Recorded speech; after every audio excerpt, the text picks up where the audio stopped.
Before you scroll, listen to this unbelievable love story. It began with a missing groom, a wrong wedding, and a terrible mistake that changed two lives forever. This is the emotional story of a young Nigerian woman and a Cameroonian billionaire she never planned to marry. A story about identity, forgiveness, culture, destiny, and how God can use even your greatest mistake to bless you. If you love deep African romance stories, hit like, subscribe, and share so you don't miss the next one. Now, let's begin. Grace Okori had dreamed of her wedding day since she was a child, not because she was desperate for marriage, but because she loved celebration, family, and joy. She was 26, beautiful, hardworking, gentle, and deeply loved by her parents. She worked as a junior architect in Enugu, saving every kobo she could. She was simple, calm, prayerful. Her fiancé, Raymond, was a businessman she met during NYSC. Handsome, charming, always smiling. Or so she thought. The wedding was set for a Saturday morning. Guests arrived early, the choir rehearsed the hymns, photographers took positions. Grace's makeup was perfect. Her gown sparkled. Her heart raced with excitement. But there was one problem. Raymond, the groom, was missing. At first, everyone assumed he was stuck in traffic. Then they thought he forgot something at home. Then they believed he was on his way. But after 2 hours, his phone was still off. No message, no sign, no explanation. Grace's father paced outside the church. Her mother cried in the bathroom. Her bridesmaids whispered in fear. "Grace, should we postpone?" one asked. She shook her head. No, something is wrong. He must be in trouble. But deep in her heart, a fear she refused to admit was growing. Then the call came. Her cousin Chioma rushed to her with a trembling phone. "Auntie Grace, they said Raymond traveled yesterday night." "What?" Grace whispered. "He traveled to Dubai with another woman." Grace's world went silent. Her breath stopped. Her hands shook. The church felt like it was spinning. Her groom wasn't missing. He had run away. She didn't speak. She didn't cry. She simply walked out of the church and sat on the church steps, staring into space. Guests watched in pain. Some murmured, some pitied her, some blamed her. Her father knelt beside her. "My daughter, I am here. You are not alone." But Grace felt her soul shatter. While Grace's life was falling apart in Nigeria, a very different drama was unfolding in Cameroon. In the city of Douala, billionaire Blaise Atemkong was preparing for the biggest day of his life, his engagement ceremony. Not a wedding, an introduction, a cultural agreement between families, a small gathering meant to bless his upcoming union with the woman he had been arranged to marry. Blaise was 34, tall, elegant, well-spoken, respected, and intimidatingly rich. A man who built a business empire from scratch, a man others feared, a man whose face rarely showed emotion. But Blaise was tired of being controlled. His family dictated everything, his business, his decisions, even his marriage. He didn't love the woman he was set to marry.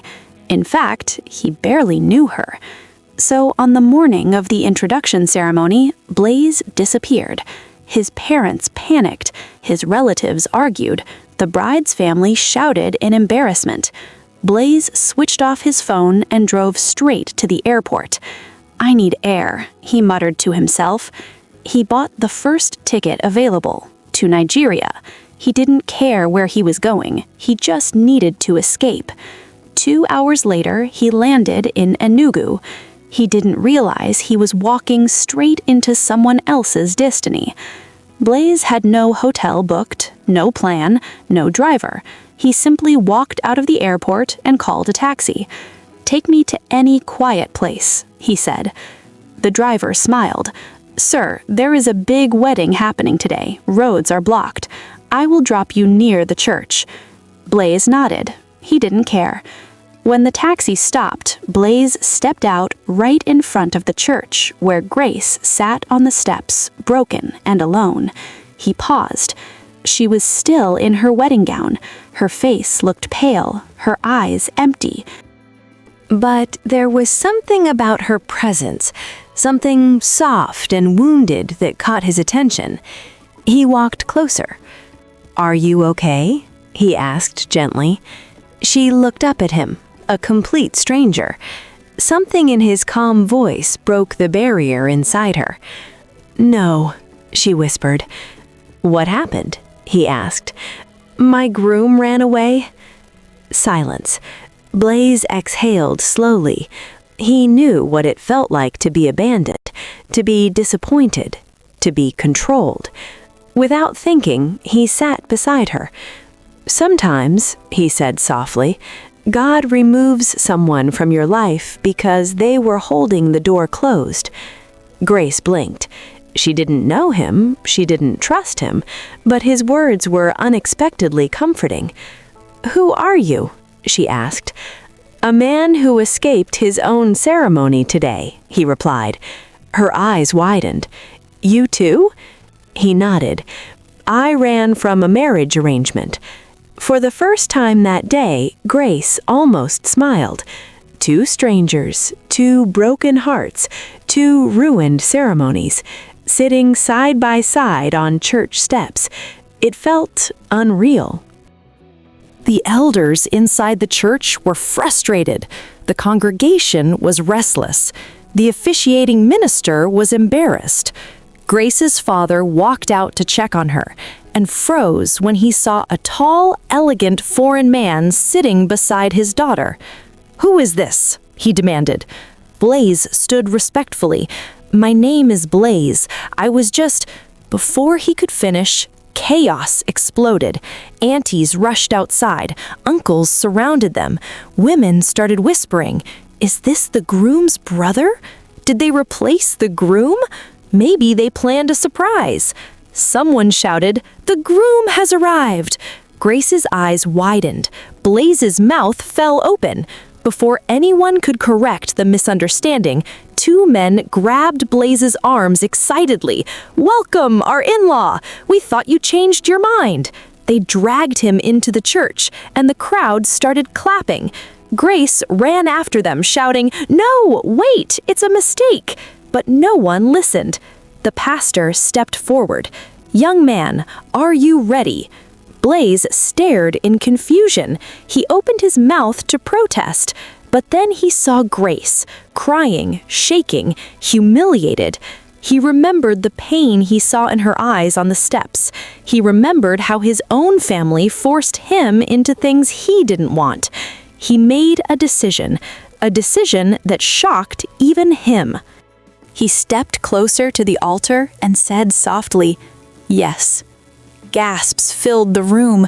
Grace nearly collapsed. "No, you don't understand," she tried to explain. Her parents, on the other hand, kept quiet and pretended they were in support just to cover their family's shame.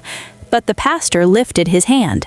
"Is this your choice?" he asked Blaze.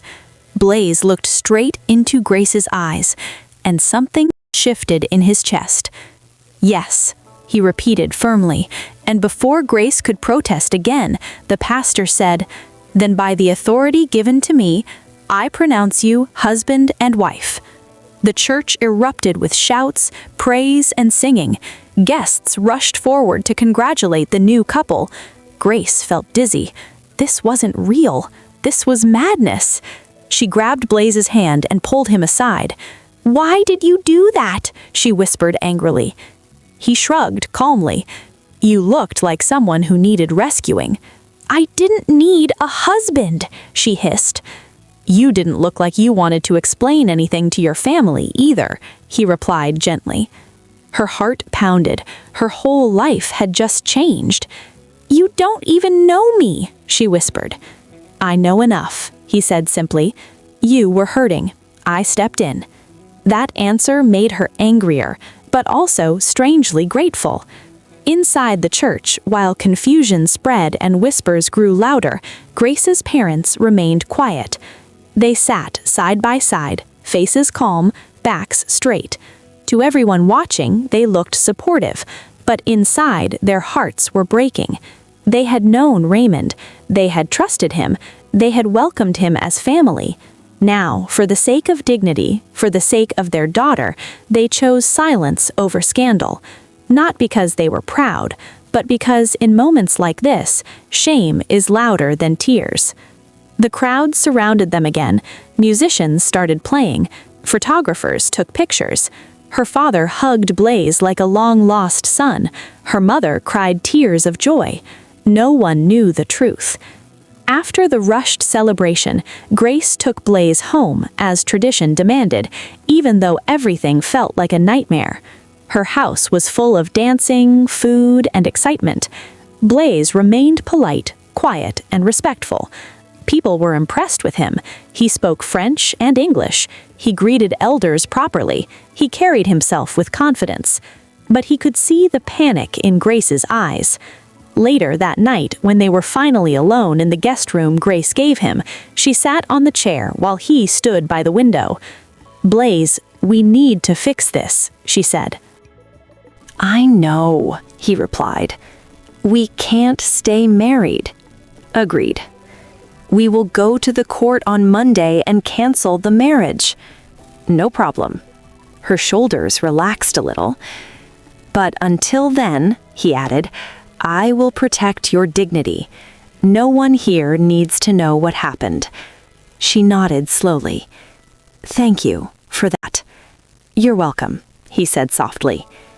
For a moment, they simply stared at each other. Two strangers, one marriage certificate, one impossible situation. Then Grace took a deep breath. This mistake must end quickly.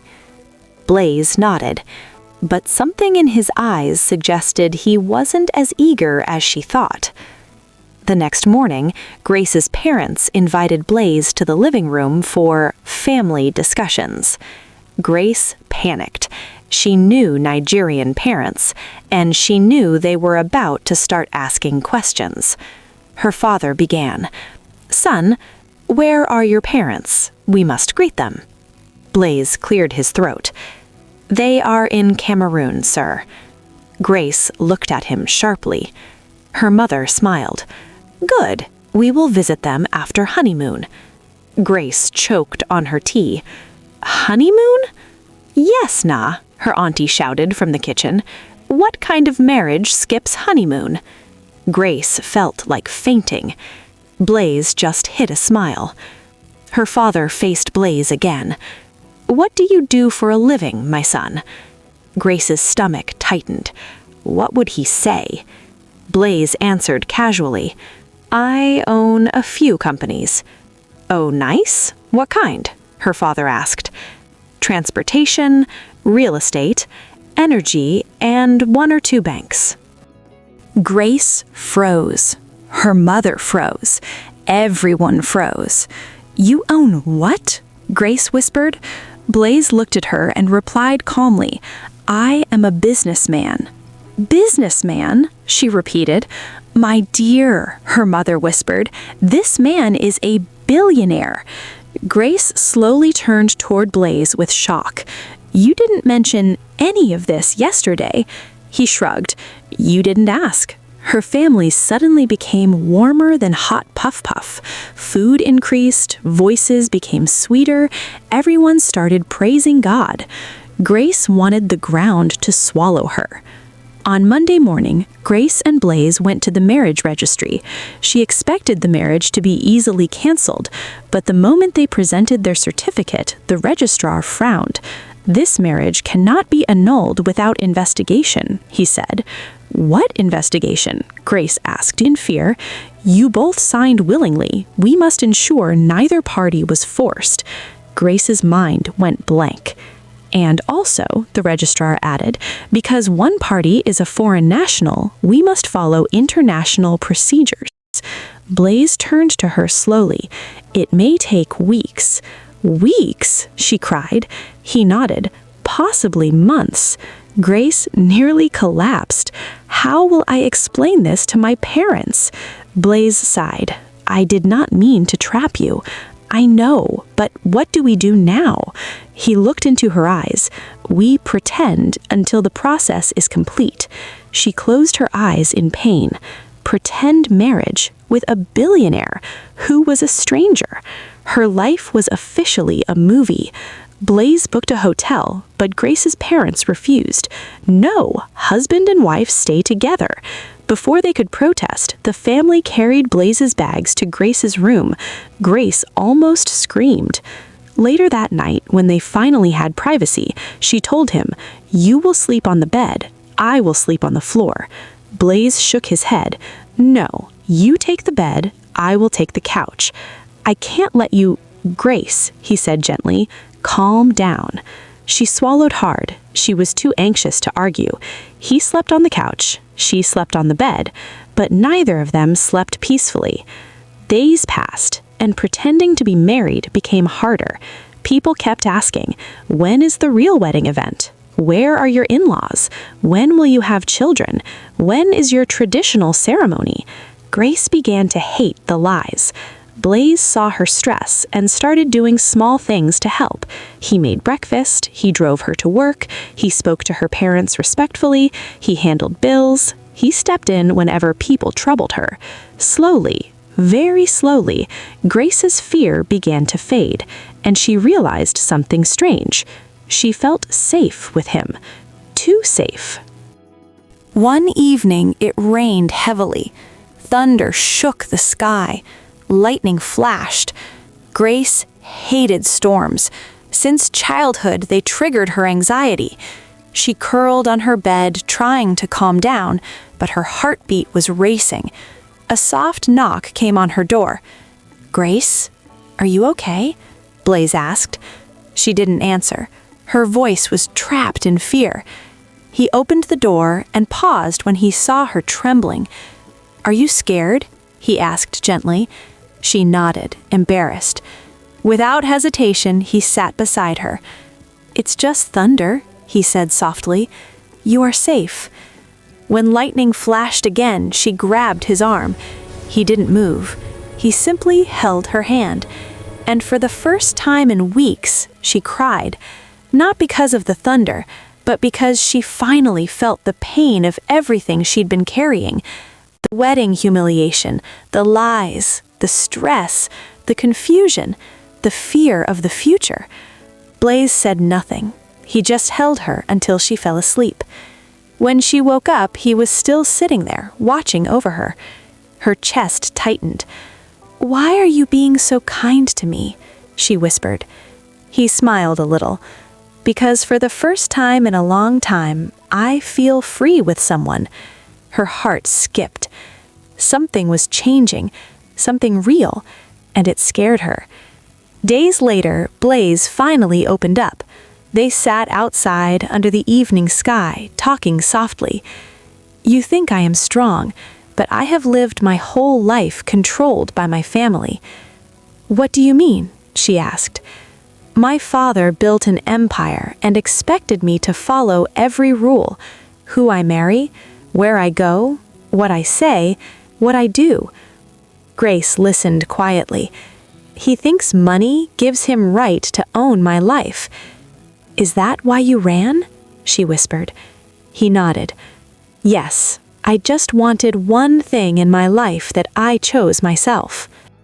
He paused. "And that day, I chose to help you."